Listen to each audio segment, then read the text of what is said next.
if you don't know this man, either you're really young and have only been watching the sport for a short time, or you've been living under a rock, because this is one of the most exciting commentators in the world. He is the play-by-play television commentator for one championship, the man they call the Voice, Michael Schiavello. Welcome to the show. Quite the introduction. Thank you, guys. Nice to be on with you. You're welcome, and I really appreciate it, man. I tell you, I've been a fan of the sport for many years. We've been broadcasting for about 4.5 years, and I've been a fan from the beginning. And there are certain people that I just am such a fan of that it tickles me. It makes me so happy to speak to, and you're one of them. I watched you for so many years do your broadcasting in kickboxing, in MMA, when you were doing the commentating for LFA with Pat Miletich, when you were doing the Voice versus. I was a big fan of Inside the MMA, and I just loved when they would go to you and Pat, and then your interviews from the Voice versus were so amazing. And so I really want to let you know I personally am a big fan for many, many years. Thank you, Colin. I appreciate it, mate. Thank you so much. You're very welcome. So you've been in the game for a long time. You got in really young. It just seems like from the get-go, people were impressed with what you did. Even though you're not that old a man, you've been in this broadcasting game for about 30 years. And what made you, as a teenager, feel inclined to try to get out there as a sports broadcaster? Had this been something you had been wanting to do since you were even younger than that? And or when did that start? And tell us how that came about, that all of a sudden, as a not even an adult, you went out there and tried to start making your way and got some success right away. You know, it was one of those weird things that sometimes life takes you on a path. The universe guides you down a certain path you're meant to go on, but you might not know it at the time. And when I was growing up, I never wanted to be a sports commentator. It was only when it came to when I was 15 years old and came to do work experience for school, and I wanted to be an architect, and I couldn't get into any architecture firms. And my mum happened to turn around one day and say, "Well, you've got a good voice. Why don't you do radio?"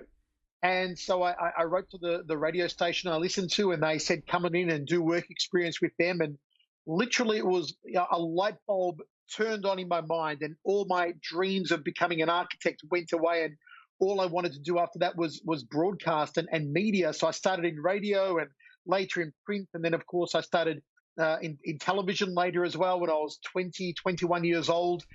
Began commentating fights as a 20-year-old maybe even a 19-year-old. In 1994, I first commentated kickboxing, did mixed martial arts. I think the first one was in 1996, and it's sort of just gone on from there. So I think sometimes, like I said, life wants you to go in a certain direction, and it'll find a way to eventually get you there.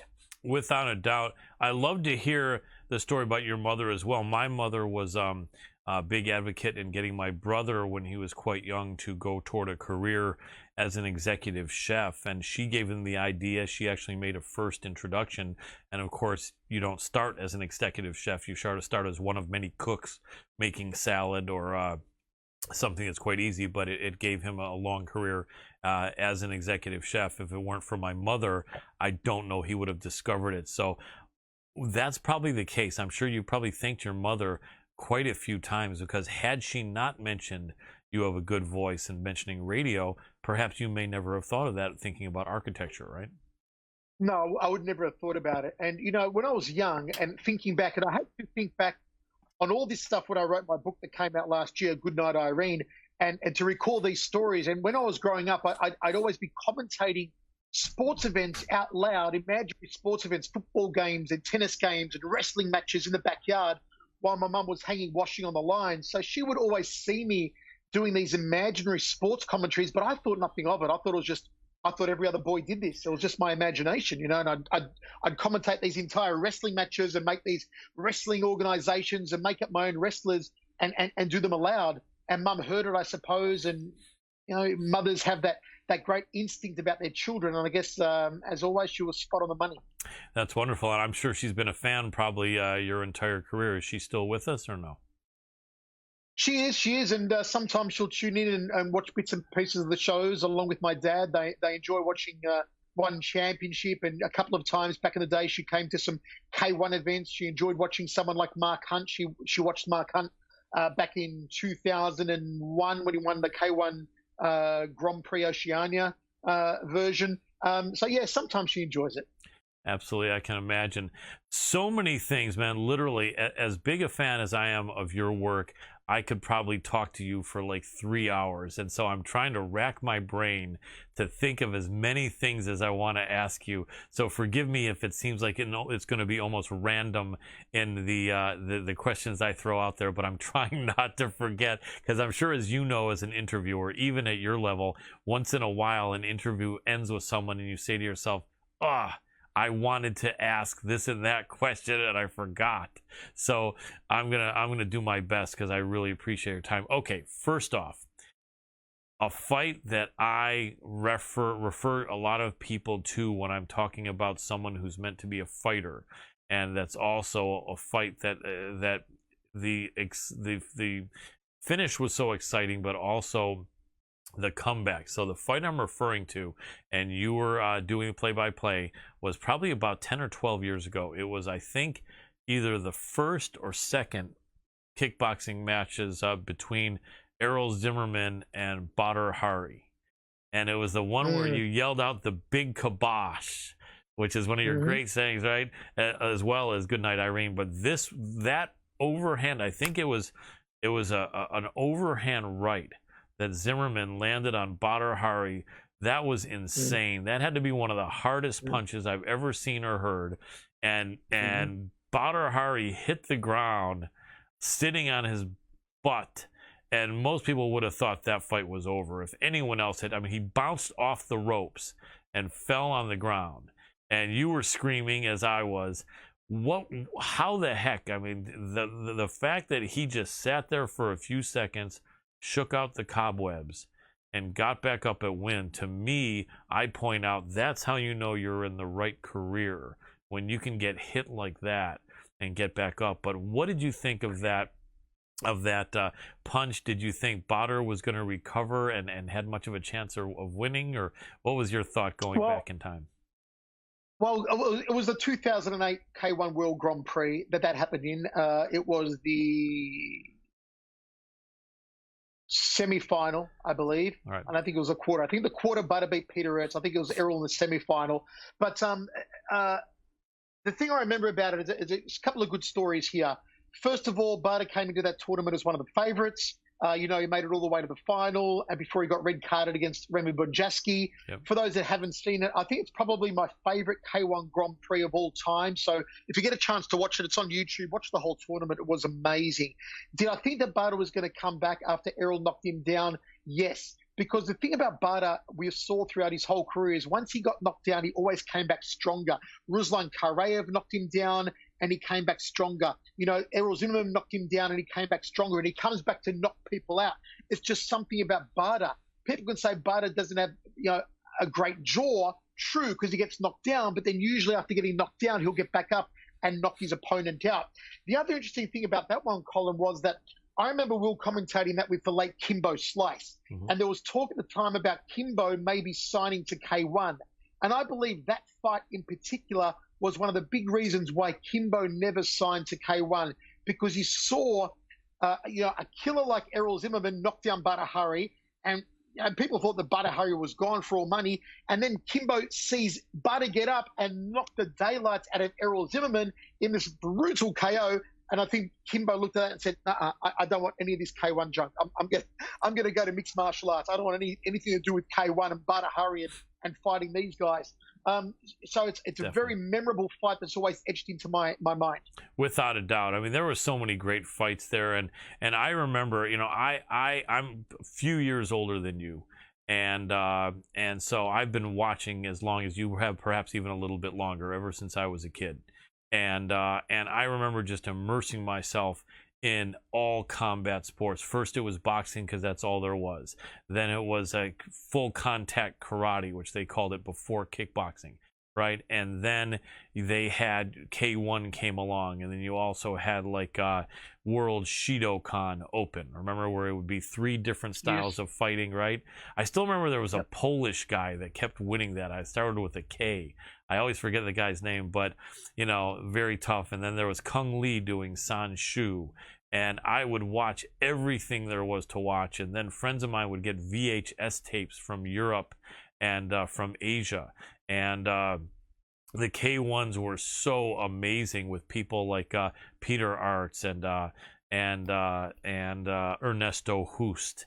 And, you know, people like that, Andy Hoog, who passed away, guys like Mike Bernardo, the Frenchman, Jerome Le Banner. I remember a friend of mine 20 years ago, and maybe it's because USA and France tend to have some rivalry in sports and politically. And I remember a friend of mine said, there's only one tough guy in the country of France, and it's Jerome Le Banner. Good point. So, right. You know, but he was just super tough. But those were amazing matches. And correct me if I'm wrong, the K1 kind of had multiple fights in a night tournaments, a little bit like the early UFC, didn't they? They did, you know, 8-man tournaments. I mean, K1 started the same year as UFC, 1993, and both had 8-man tournaments. The first K1 tournament was won by the late Branko Sikitic. Branko passed away last year or the year before, maybe 2019. Beautiful man too, great man. Right. And it's sad to see that some of those legends from that early era of K1 have passed away. Andy Hoog died of leukemia. Yep.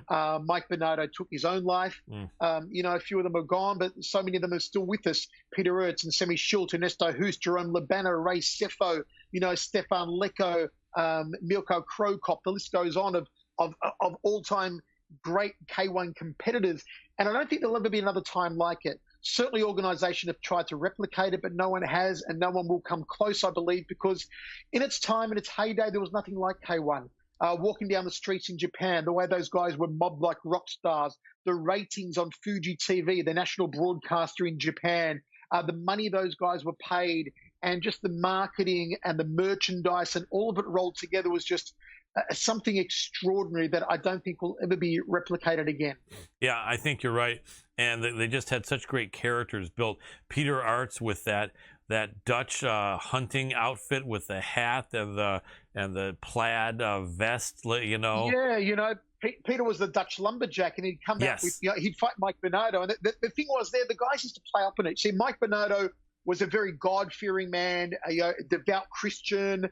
And so Peter Ertz, when he fought Mike, would come out with 666 on his top and on his shorts. Kidding. Just to get inside Mike Bernardo's head. Wow. You know, so there was also a very big psychological component to the K1. I mean, back in those days, the guys were fighting for like $400,000 US for the winner, which back in the mid-90s was crazy. Was a lot of money, crazy money back then. So, you know, they'd try and get every advantage they possibly could over each other. Without a doubt. I remember even before the K1 days, there was one Aussie, which was Stan the Man Longinidis. Remember him? I do. A good friend of mine, Stan the Man. In fact, the first fight I ever went to was as a 15-year-old. No, I lie.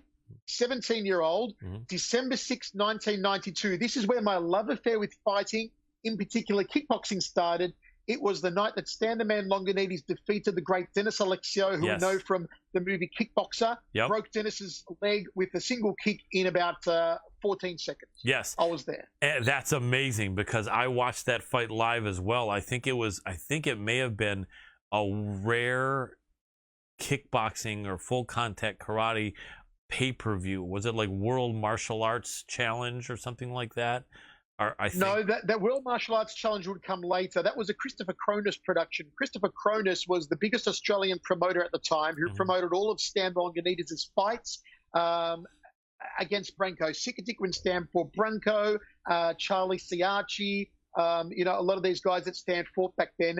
And later went on to become a very big fashion designer here in Australia, and still is, you know, a fashion designer in Australia of a fashion line and fashion shops. But back then he was the biggest promoter, and that was the biggest kickboxing event ever. Still is the biggest one ever. They had 8,000 people, closed circuit TV, television, around the world as well. It was huge news. And that was in Australia, you're saying? I never knew that. It was in Melbourne.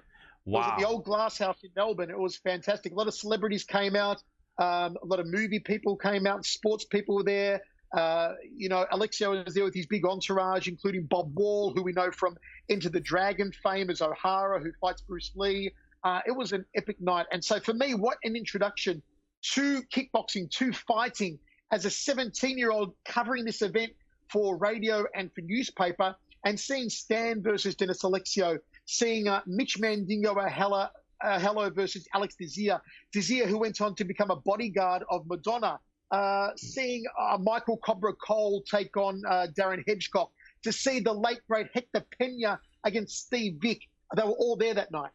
That's amazing. Yeah, that was incredible. Was that the night where Alexio wanted to fight with the Hawaiian grass skirt and they insisted he take it off, or was that the World Martial Arts Challenge? That was World Martial Arts. So Alexio always fought in the later part of his career with the Hawaiian grass skirt.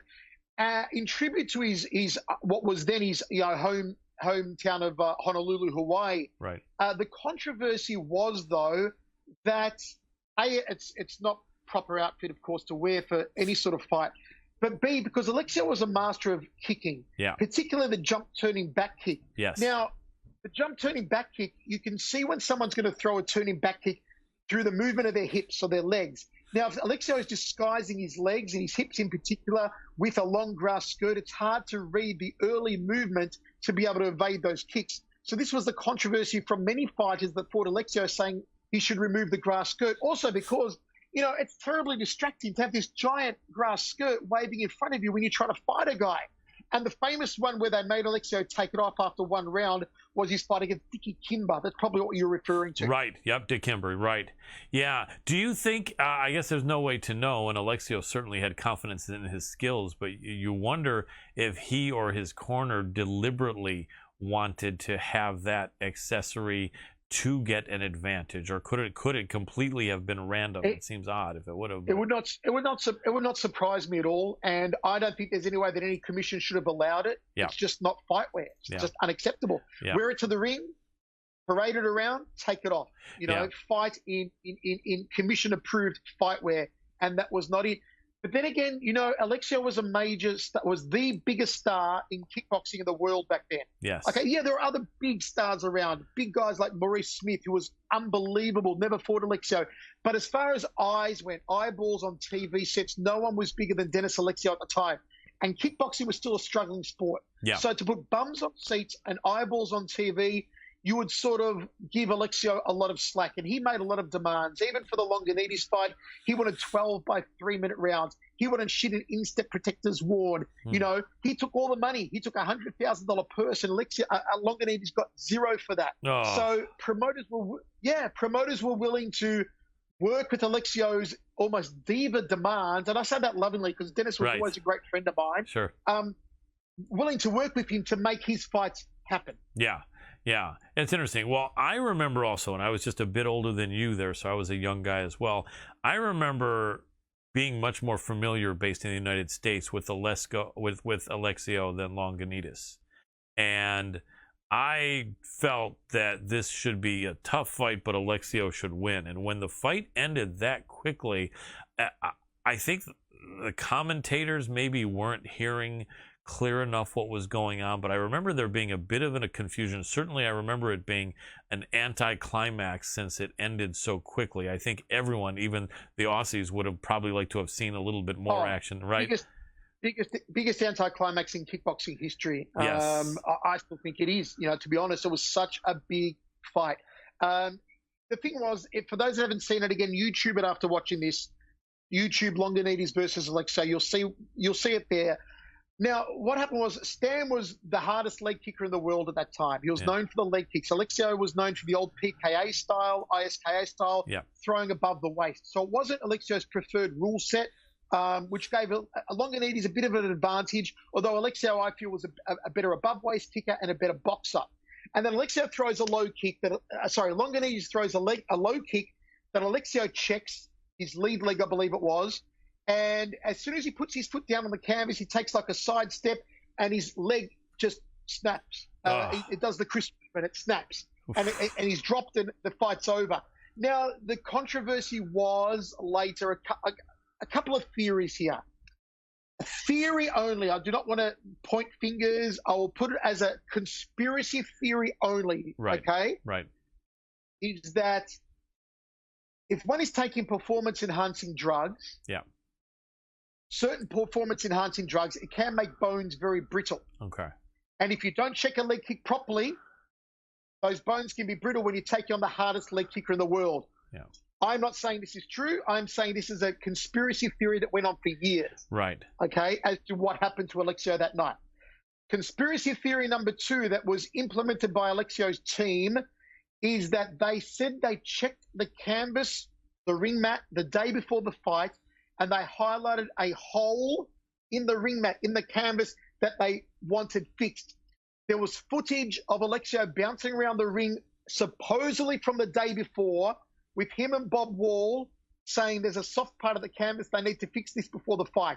Now, they are alleging that when Alexio checked the kick, it was fine, but as soon as he put his foot back down on the canvas, it hit that soft spot, his leg buckled, and his own weight crushed his leg. It's so hard to know. Right. Third thing, of course, and the most obvious, and what's it called? Conspiracy. Is it, no, conspiracy. When literally the easiest solution is true. Occam's razor, I think it's called. Occam's razor, Alexio, the hardest leg, that's it, Occam's razor. Alexio did not know how to check a leg kick properly. And he was fighting the hardest leg kick in the world. Yep. One kick, didn't check it properly, leg broken. Yes. Well, what I know is that he had an early loss in his career, probably 7 or 8, if not 10 years earlier, against Don the Dragon Wilson. And that was a matchup where he had not been familiar, well, probably wasn't quite 10 years earlier, but maybe 6, 7. He had not been very familiar with the leg kicks, and Don Wilson really used it to beat him. And Alexio, I think, was 7 or 8 years younger than Wilson, and so he was still kind of not his full size and strength. And so he eventually, actually somewhat soon thereafter, grew out of that weight division and always if I remember, that was the light heavyweight world title that Don Wilson beat Alexio. I believe he beat him in Florida. Alexio always claimed that it was a ripoff, that the hometown judges gave the decision to Don Wilson. Right. Don Wilson tells a story that he was so terribly sick with the flu, he wanted to pull out of the fight. And because it was in Florida and there was a television commitment and the big gates commitment, he stuck around and performed the fight and beat Alexio. They never got to rematch. When I interviewed Dennis back in '92, I said, if there's one guy you wanted to fight, who would it be? And I quote him. He goes, Don Wilson. And he said, Don Wilson's a pansy ass. Yep. I'd love to rematch that guy in the street or the ring. I don't care where it is. I want to rematch Don Wilson. It never happened. Yeah, I remember that. And, in Wilson's defense, not that he needs to be defended, I think when they fought, Alexio was maybe 26 years old or 25. And I think that he did get a little bit of that muscle density increase or growth spurt, if you will, that a lot of men get when we're 27 years old, 28. And I think the next thing you knew, Alexio was like a muscular 200 pounds and Don was still a 175 pounder. So I think Don just realized that wouldn't be a level playing field for the rematch, but still it would have been fun. But let me ask you, when Alexio fought Longinidis, Alexio was probably 5 or 6 years older. And my thought back then, not thinking about the performance-enhancing drugs, which is possible, or the place where he's stepped his foot in a soft spot, which I never knew, which I really appreciate hearing. But my thought is it possible that maybe after 10 years of combat sports, that maybe he just taken a lot of damage and his joints and things weren't as strong as they should have been or used to be? You don't think that? No, I don't think so. I think Alexio was still in his prime. He was still in his prime when he fought Stan. I think it was peak prime Alexio. It was the right time. It was the right moment. Stan, locked himself in a training camp up in the hills here in Melbourne. Like I said, he fought for zero, absolutely zero. Crazy. To meet the demands of Alexio. Alexio wanted $100,000, and Stan wanted to fight him so bad. He said, "I'll take zero money, pay Alexio the whole purse. I just want to beat him." So Stan trained like a demon. He was so ready, so prepared. Both men were peaking. Alexio hadn't taken too much damage because he just knocked people out senseless. Hadn't fought, much with leg kicks at all. So, no, I think we saw two prime guys, and I really think it was just Alexio's leg got shattered by a very, very hard leg kick that he didn't check correctly, and it was just really unfortunate. It's like Weidman fight, recently. Yeah. Just you don't check the leg kick, you take a kick like that. It's just unfortunate, man. Yeah. It's just unfortunate. Without a doubt. You could say that perhaps Stan accepted a Vegemite sandwich as his payment. I would think several. That's awesome. That's awesome. So why was that fight never rematch, never made? Really quick, and then we'll jump onto other things. But was that indeed Alexio's last fight? Is that why it never happened again? Or no, it wasn't his last fight. No, Dennis fought many times after that. Dennis's last fight, I believe, was in 1999 against Gordon Miners of England, who he knocked out Gordon Miners. But Dennis fought many times after that. It never happened because I think that both went on different career directions. K1 came along as well, and that was the big thing that took over after that because K1 came along the very next year. Maybe they tried to make it happen. I think probably both men had reasons for it not to happen again. Unfortunately, we just never got to see it. Absolutely. Well, a lot of great fighters out of the continent of Australia with Australia and New Zealand. Mark Hunt. One of my favorite things was when you had a bunch of his people in his gym surprise him with a ceremonial haka. You had also the guy who was the movie star Aquaman. What was his name again? Yep. I can't believe I'm forgetting. Jason Momoa. Yes, that was amazing. That haka, wasn't it? It was incredible. Mark has done us all so proud. And let me tell you a story about Mark. First time I saw Mark was backstage at the Crown Casino, 1999, where his then manager, Lucy Tui, God bless her, she passed away last year, Auntie Lucy. I was calling the K1 Oceania K1 event, and Lucy said to me, Mike, come backstage and meet my boy Mark Hunt. Okay, Lucy. Went backstage and met Mark, and there's this big fat Samoan dude sitting there listening to a Walkman, a CD Walkman, Discman. Yep. And, hey, Mark, I'm Michael, the commentator. Hey, how you going, bro? That was it. Yep. And I looked at my co-commentator, Mark Castanini, and I said, I don't see what Lucy's so excited about this guy for. Looks like another fat Samoan's just going to get beaten up. Won't get knocked out, but he's just get beaten up, Right. Then Mark comes out and wins his fight. I'm like, all right. It was a single match. I think it was against Chris Christopolidis, who was very well rated at the time. I thought, all right, guy's got some potential. Mm-hmm. And then, of course, the year later, Mark comes to the K1 Grand Prix 8-man tournament and wins it. Yep. It was amazing. And, he wins it back-to-back.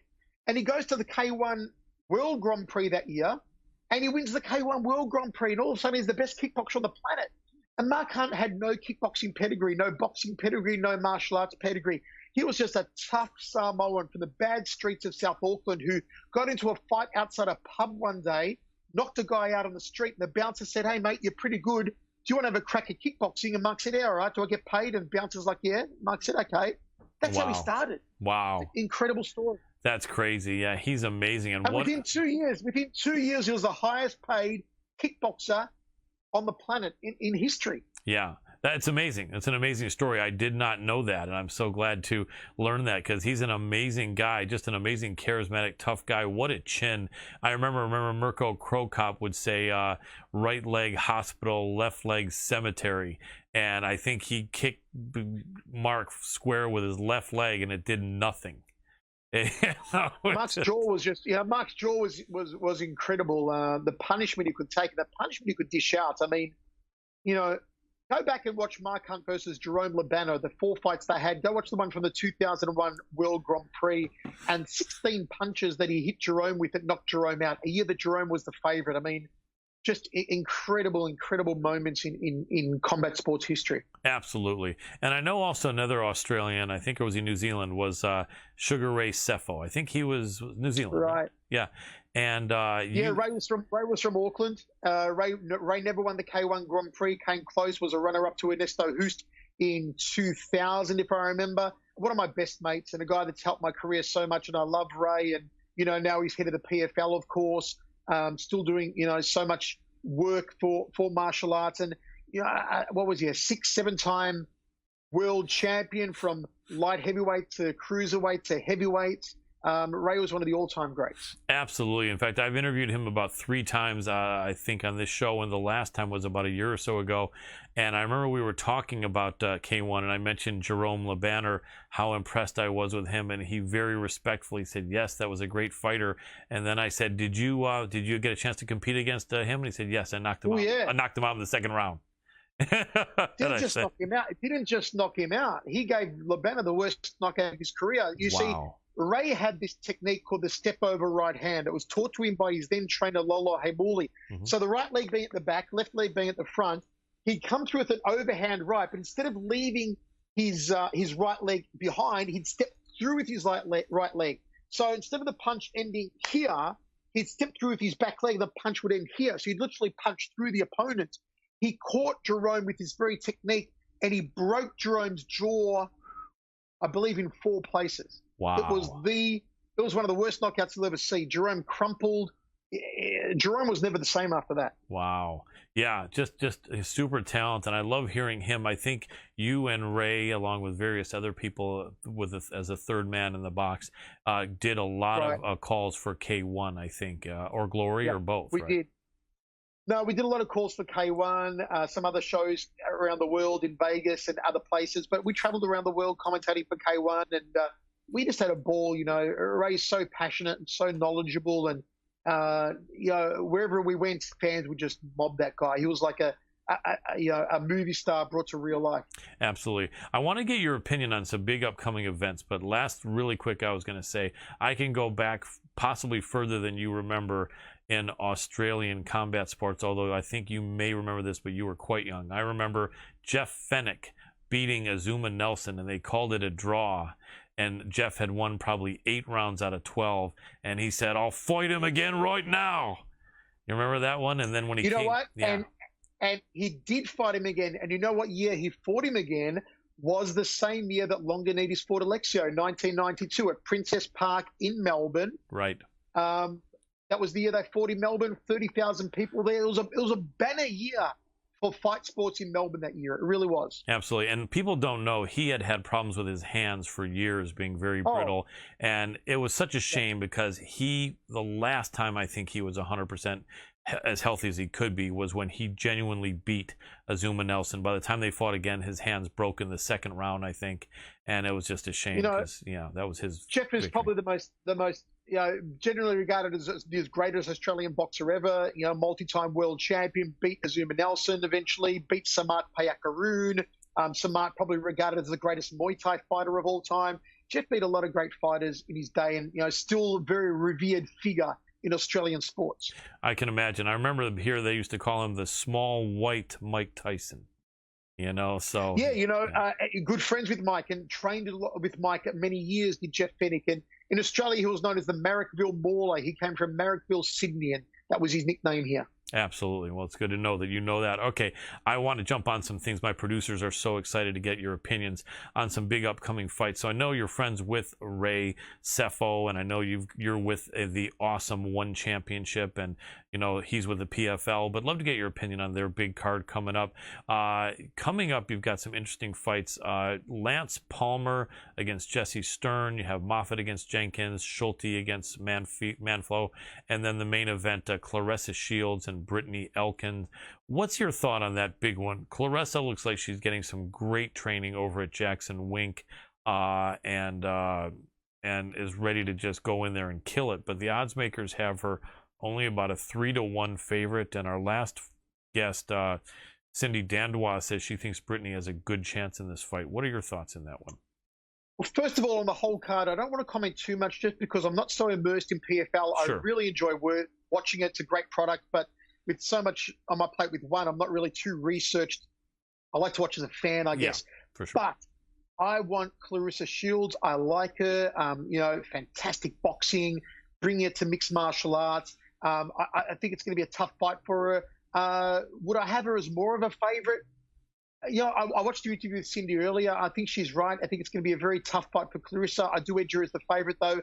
And I see Claressa winning it. I see her winning it with her hands. That's how I think that'll go down. And the other fight on the card I'm looking forward to is Lance Palmer. I used to commentate Lance when he first started out in mixed martial arts. Was it LFA or RFA? Right. I always remember my accent. My accent was a funny thing with Pat Miletich. I'd say, Lance Palmer coming out to the cage, and Pat would go, "You got to say Palmer, not Palmer, Palmer." I had trouble pronouncing Lance Palmer. That's hilarious. So I'm hoping Lance does really well. But I'll be watching PFL because I'm a big fan of it, and Ray Sefo being one of my best mates as well, I think their product is great. Absolutely, I agree. And then coming up on Bellator, Douglas Lima, Amasov, any opinion on that one? I gotta go Lima, man. I always go the Lima brothers again. I go with guys for an emotional attachment, and because I commentated the Lima brothers in MFC back in the day, and they're just such good people as well, I'm going to go for Lima. Absolutely. And now someone from your continent, Israel Adesanya. Love to get your thoughts on this, and then we'll jump into some one championship for sure. But so Israel coming off that loss. Go ahead. Yeah. First of all, New Zealanders are going to kill you for saying New Zealand is a continent. No, it isn't. I know. No, that I know it isn't. Well, but although the Australian continent and New Zealand part of it, but they don't like to hear that. I hear you. Yeah, go ahead. He said it, folks, not me. That's right. Yeah, it's up to me, but I know it's the Australian continent. I got to go for Izzy, man. The last fight at light heavyweight, where he lost for the first time, wasn't a great performance. It was close. Wasn't great, though. It was a bit of a boring match, I thought. I think we're going to see classic Izzy again. I think Izzy is going to turn it up a notch. He's going to turn on the style, turn on the class. The timing, the striking, the length, the distance will all be on point. He cannot afford another lackluster performance. It wasn't a fan-friendly, entertaining performance last time, and I don't think he can afford that again. I agree. It's going to be interesting coming off a loss, but he definitely looks like he's focused, and this should be interesting because Vettori is definitely an outgoing guy. There's a lot of trash talk, so it should be some fun. Two other real quick ones, and we'll jump into one championship if you don't mind.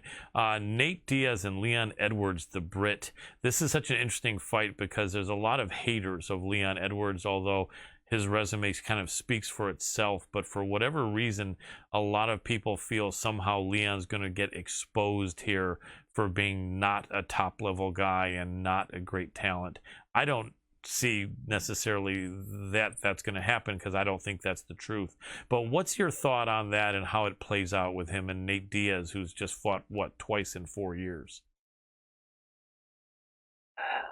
I think Leon's good quality. I mean, a lot of people underestimate him. I think he's good quality. I think this is going to be a solid, entertaining matchup. There's a lot going on, out of the cage, obviously, that we're seeing some trash talking and some social media stuff from both of them. And I think that's all part of the game plan when you're a Diaz brother, to get in that mind space. The Diazes seem to have to get in that mind space where they've got to hate on an opponent. And some fighters do have to do that. It's probably not legitimate hate, but it's like professional hate, I guess. Professional friction between guys. But the question you brought up, Colin, I think is the main, the big, sort of Damocles hanging over the head is the inconsistency of being in the cage, only a couple of times over last 4 years, how it's going to affect Nate. Will he rise to the big occasion? We've seen him do it before, and I think he's going to do it again. I'm looking for a Nate Diaz win.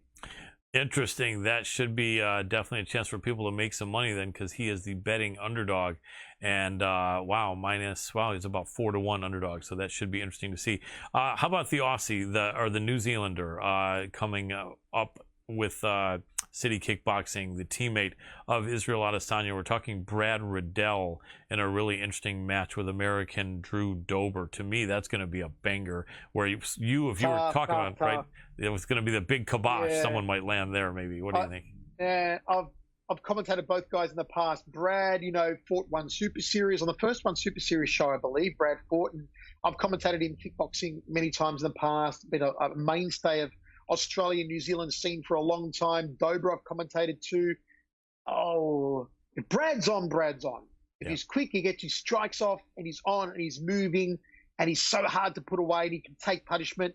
I can never tip against an Aussie or a New Zealander, so I'm going to have to go to Brad. If Brad's striking is on, and I think it will be, I'm going to go, Brad Riddell for this one. Very cool. Okay, so one championship. You've been with them for a couple of years now. Is that right? Coming up to 4 years in August 2017. Gotcha. And so I know that for probably a full decade you lived in the United States, then you went back to Australia, and now I don't know where you are, but can you give me the chronology? Obviously, you grew up in Australia. How long were you in the U.S.? Where did you go from there, and where do you reside now, at least as much as you want to share? Grew up in Melbourne, Australia, still reside in Melbourne, Australia, but I did spend from 2010 through 2017 in the USA, living in Las Vegas, working for Access TV. Great times, commentating alongside Pat Miletich for most of it. Also Guy Mezger, Frank Trigg, Jason Mayhem Miller, doing the Voice Versus series as well, commentating LFA, RFA, MFC, XFC, Lion Fight, all of it over there. And then returned to Australia to commentate for one championship around Asia, beginning in August 2017. Haven't looked back since. Happy with the goals that we're kicking at one championship. Although, COVID has thrown a spanner in the works, but we've done some great shows over the last year and a half. At the moment, taking a little break from shows until the Singapore situation calms down, and then we'll be back in full force. Fantastic. And you're on Wednesday night here on American television, which is fantastic. And I can't wait until there's a U.S. event. And when there is, obviously, you know what you need in your passport and other stuff to come to the U.S. Will that be the first time you will have been back, or have you come back here at all since you left? No, if it does happen, it'll be the first time I've been back, which will be nice. To get back to the US, I really do love the US. I love living in Las Vegas. A lot of friends still over there, so it'd be nice to get back there.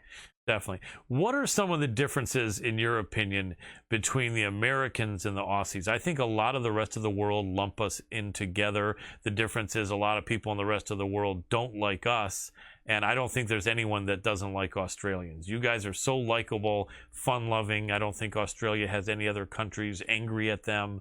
But what do you think? I don't know. China's pretty angry at us a lot of the time, but anyway. Right. Okay. They're angry at everyone lately. Sure. I think that having lived in America, I think you need to understand Americans and understand you guys a lot. You need to live in America or really immerse yourself in America. Just watching the news and watching movies and TV shows does not give you an accurate representation of Americans, their values, their morals, their living situations, the culture that varies from state to state that I didn't realize before living over there and spending time over there. So I think you really need to live there or immerse yourself in American culture to really understand it. One big difference, I think, is Americans are a lot more conservative than Australians in a lot of their viewpoints, a lot of their thoughts, in your sense of humor, a lot more conservative than Australians. A lot of the stuff that I'll say in Australia doesn't fly or goes over the heads of Americans when it comes to humor. Right. So there are cultural differences. We speak the same language. We may look the same, a lot of us, but there's big cultural leaps. And I even found there's big cultural leaps from state to state. I mean, California and Louisiana may as well be two different countries. Yeah. Yeah. Even the taxes, the amount you pay for stuff, and the food, and the way they talk, and the way they act, and the law is just so different. So unless you've lived there and experienced that, it's very hard to understand it. Absolutely. Now, tell me if this is true, and I know you'll give me your honest opinion. In the United States, if someone runs into someone from Australia and then runs into someone from New Zealand, most of us cannot tell the difference. And in fact, usually we'll guess, and neither one wants us to guess wrong. But isn't it virtually the same accent, or isn't it? No, we can pick it straight away, and the New Zealand accent shortens their words even more if that's possible. I know that when I commentate on American TV, I have to slow my voice down a little bit, because if I commentate as I would on Australian TV, I'd be hard to understand because we clip our words very short. New Zealanders clip their words even shorter, and the accent on certain words like six, they'll say six. Interesting. So it's fish and chips. They'll say fish and chips. So it's a little different in the accent. For us, but there are a lot of similarities, but for us it may be like picking an American and a Canadian accent. You could probably pick a Canadian accent very easily, but for us it's like, oh yeah, he's American. all sounds American. Excellent. I love it. Well, when is, I guess there's no date for the next one championship event. I know you've just had several, but it looks like it's kind of pending, or is there any date coming up?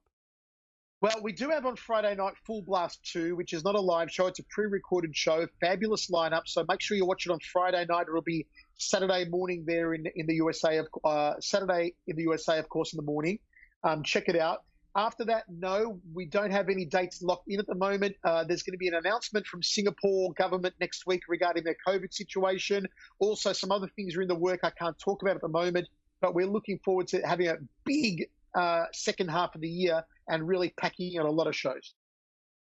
Absolutely. And as far as coming to the U.S., can you disclose any talk that you've heard? Is there any chance? I know they said they'd like to, but is there anything you can hint at or that you've heard about a show in the U.S.? I have heard there are discussions underway, serious discussions underway to look at, the U.S. as a potential venue for shows in the near future. I don't know where they're at with that, what's going on with that. All I know is that there is serious attention being put on the US as a potential venue, more than a couple of US cities that are being considered as potential venues. I think it'd be great for us to get in the US and do a show there. That said, though, our main market is Asia. That's where we are dominant. That's where we're the big guns, the number one, where our TV ratings are always skyrocketing. So just to reestablish ourselves in Asia, I think would be a big priority. But watch this space. There's going to be more news coming out very soon about venues and different cities and stuff where we might pop up. Definitely will. Well, I'm super impressed with champions like Arjan Singh Buller, who we had on the show, with the amazing Lee family, Christian Lee and Angela Lee, and now their younger sibling. What was her first name again? Yeah, Victoria. Only 16 years old. Yes, absolutely amazing. And then Rainer de Ritter and Adriano Marias, and then still Demetrius Johnson looking to get back into it. You guys got some absolutely amazing athletes. I love the fact that they're not dehydrated and depleted. I think that's wonderful because you can embrace how healthy your fighters are, and I know that means something to you and you care about the fighters. And so great action. If people don't know one championship outside of the U.S., it's the biggest organization in the world. Michael the Voice Schiavello, an author, an award-winning commentator, one of the most charismatic and fun people to watch, someone that I look up to as an interviewer, and I just want to thank you so much for jumping on, man. You're one of my favorite people, and it just tickles me. I'm honored to have had the chance to chat with you. Mate, thank you so much. I'm glad we could make it happen, Colin, and I appreciate it. And good luck with the remaining shows, and look forward to talking to you again, mate. Thank you very much. Definitely, mate. Thank you for watching the Hannibal TV. Please like this video if you enjoyed it, and click the subscribe button to not miss any of our latest shoot interviews, match videos, or news updates. Support us on patreon.com for $1.99 a month to watch our full shoot interviews ad-free and help our channel grow. Follow us on Twitter at the Hannibal TV for instant updates.